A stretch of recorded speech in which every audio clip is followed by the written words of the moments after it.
So this video is actually very short because we are making a Castile soap today. And making a Castile soap is actually reasonably simple. But I'm going to show you all the tips and tricks and all the things that I have decided to start doing with my Castiles, along the way, and all the soapy knowledge that I've collected in just a moment. And before I do, I am going to tell you hello, I am Mrs. Soap and Clay. Let's make stuff.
How's it going, Sudsers? Welcome back to the channel. You are at Soap and Clay, where we make all the soapy things, and you are here for day 357 of 365 days of soap, and we are making a Castile soap, and I'm giving you a recipe. Now, the reason we're making a Castile soap is because I've actually received a lot of questions and requests for a good Castile. And also, Castile soap is one of those very interesting things that, while it is a very simple concept, right? It's depending on who you talk to, actually, it's a 100% olive oil. I don't necessarily think that's the actual definition of a Castile, but it doesn't matter. That is what I think the soap world, when they hear Castile, that's what they think of, is a 100% olive oil soap, which is great. But there's always a lot of questions on different forums, as well as within my comments on the YouTube and the Facebook pages and all the things, asking about Castile and why it's so soft, how long it takes to get out of the mold, and those sorts of things. Now, my Castile soap is never soft. Never. It is like a cutter breaker. It is a cutter killer for sure. And I'm going to give you my recipe, and we'll talk about why my Castile soap ends up so hard so quickly, but also why you should not just assume that that means it's ready to go and that it doesn't still need a longer cure. And I know that's weird, me talking about something needing a longer cure, but let's go to the video and we'll chit chat all about it. Holy crap, look at this itty bitty baby video. All right, here's your recipe. 35 ounces of olive oil, 9.2 ounces of H2O, 4.5 ounces of sodium hydroxide. And we are going to, that's a 20% water reduction on this. Now, the reason why, and also I'm putting sodium lactate into this, and it's 0.5 ounces of sodium lactate for this batch. The reason why we are doing a 20% water reduction for this is because one of the biggest things that I see people commenting about on soap forums or whatnot is how their Castile soap is always so soft. Mine never is. And so I don't quite understand that. Now, I'm also putting in about 3 tablespoons, when it's all said and done, of red clay for this one, because I'm using a butterscotch bourbon for the scent blend, and I know that it's going to discolor like crazy because I've used it before. And I used it for, I guess actually I didn't. That was the Soap Prentice soap when she did the Wassail line before Christmas.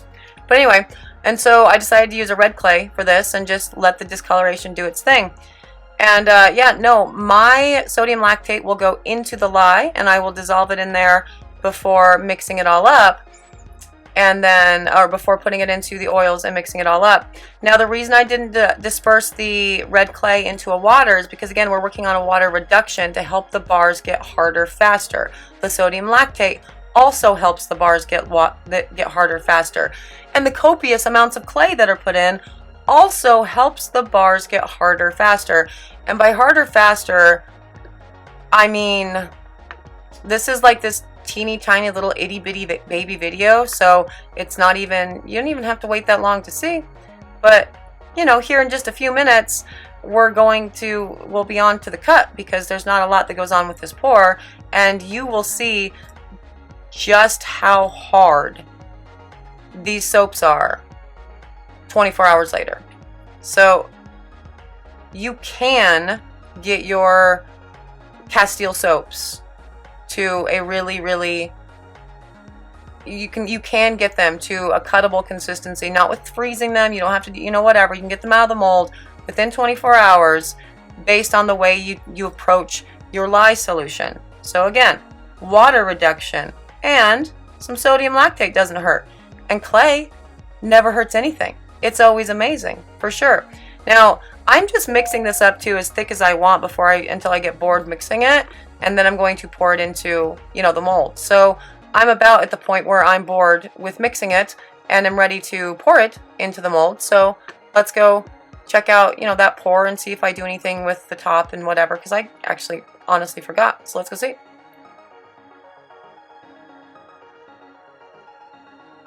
Now, as far as what Castile soap is, there are so many just different opinions on what makes a Castile a Castile.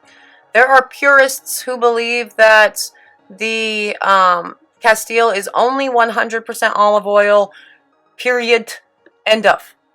Okay. There are accuratists who are like, well, Castile is a vegetable. I mean, there are other people who say, Castile soap is a vegetable-based, vegetable oil-based soap, which would be like literally all of my soaps, technically, if that's the definition.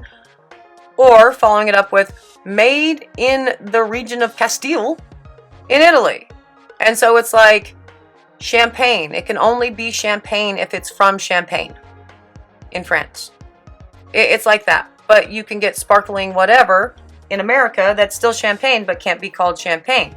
So there's also those people. And that rule of thumb as well. I mean, I think that's the accurate definition of it. But as far as what people really consider a Castile soap in this day and age, I would say it's a 100% olive oil soap. And that's fine.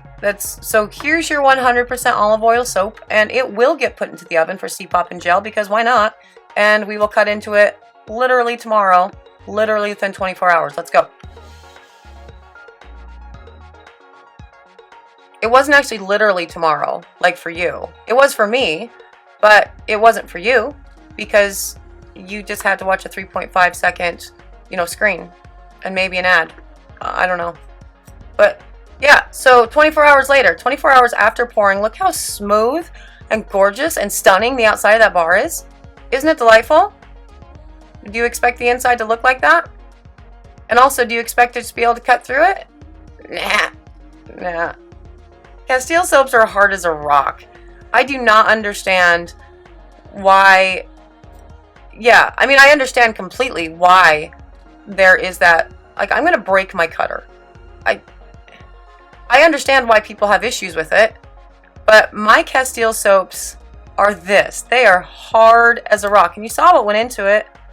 It's olive oil and water and lye and, sodium lactate. And bring the bar back, chick. Where'd you go? Oh, there you are. Okay. And they are super duper hard. Now, that's the discoloration that has already, done its thing. And the interesting texture inside of this soap as well, that goes away too as it continues to cure. Now, we've talked about cure time before. And I am not the person that's like, oh yeah, a minimum of like 4 weeks or 6 weeks or 3 months or a year for Castile soaps, whatever. 4 weeks for all of the other things, or 6 weeks or whatever. A minimum of a year for Castile is always the thing that's just like randomly, arbitrarily said, and that's not accurate. That's false. That's 100% false. That cure time is not. No, and there are a lot of factors that go into how long your cure time actually is, and so it's complete hogwash. And remember, right after the bar is saponified, it's 100% safe to use. But for something like this, with a Castile soap, this whole idea of cure time, even though this bar is rock hard and totally, it looks like it's totally ready to go, right? Like, this thing is This is a very, very hard bar of soap. Have you ever seen my soap cutter struggle? Oh my God. Like, the whole thing is cuckoo bananas. Yes, it is hard as a rock. And so if you were going off of, your soap is cured when it's hard, well, that's not accurate. And that's especially not accurate with something like a Castile. And I'm going to show you, why that is. As soon as I manage to get the rest of these bars out of the freaking cutter without killing myself or my cutter or all of the things, because God, it's very, very hard soap. Like, for sure. My cutter has never struggled like this. It's rock hard. It's a good recipe for a hard bar soap. If you don't want it that hard, I'd recommend taking the sodium lactate out of it. That might help. But anyway, yeah, so it seems like this bar is completely ready to go. If you drop it on the floor, it's not going to dent. It's not going to do anything weird or whatever. But I'm going to show you the lather on this guy. And I have shown you lather on fresh soaps a lot. I love lathering soaps. I love testing soaps. It's my favorite part of the whole gig, honestly. And I've shown you, and even brand new soap that's like, 24 hours old still has a big, beautiful, awesome lather, right? Okay, let's see what this soap does 24 hours new as it lathers. Okay, it's not lathering. It's slimy. And I find Castile soaps to be slimy just in general. Doesn't matter who made them. But the lather is not that. I don't mean that when I mean slimy, but that's literally like snot. And it's coming away, like it's pulling away. You can start just, look at that. I'm bleeding. Why am I bleeding? Oh my God. And yeah, so no, that's not. But here's another Castile soap that has cured for 6 months. And look at that. That is delightful. So yeah, this would be one of the very few things where I'm like, yes, there is something to be said about a very long cure time. But, for the other things, it's very arbitrary. And so saying things like, oh, it's done in 4 weeks. This particular soap would not be done in 4 weeks, even though it's super rock hard. And it looks like, the look of it seems like it might be. But anyway, there's day 357, a Castile Soap Recipe. And yeah, it was fun. Do the thing. And there it is, my Castile Soap Recipe. And yeah, it's a very simple thing. Essentially, you have like 5 ingredients that go in, right? You have your olive oil, you have your water, you have your sodium hydroxide, you have your sodium lactate, and you have your clay. And then, of course, your scent. All the things. And yes, so using that water reduction in your Castile soap blends definitely helps the bar get hard enough to get out of the mold quickly, which for me is something that is very important because I need my molds every single day. I cannot let my soaps actually spend time in the mold for longer than 12 hours. I just can't. And so yeah, for that, the hardening of the bar, good idea. The sodium lactate, that also helps with bar hardening, but also the copious amounts of clay that we put into each and every batch of soap also helps out with the bar hardening. That said, just because it's a hard bar doesn't mean that it's actually ready to go. And you saw that with the lather test. That lather is slimy and that soap was disintegrating. But when I showed you a Castile soap that has been curing for like 6 months, it's delightful. That bubble is amazing and it's not disintegrating and doing weird things for sure. So that is one of the things where it actually really does. Castile soaps really do depend or benefit rather on a much longer cure. And I'm not going to say that about most soaps because a well-balanced soap does not benefit from a super long cure. It really doesn't. But with the Castile, it's not exactly what I would call a well-balanced soap. It's one oil that's going in. And you're always going to run into problems when you're just putting one oil in. But this is a good way to have a nice hard bar that you can get out of the mold. And then it should still cure for a while. So anyway, if you're interested in these Castile soaps, you can totally find them on the website at soapandclay.com. If you're interested in more soapy antics and recipes and fun and all the jazz, subscribe. That would be amazing. Do the thing. Yay, thank you.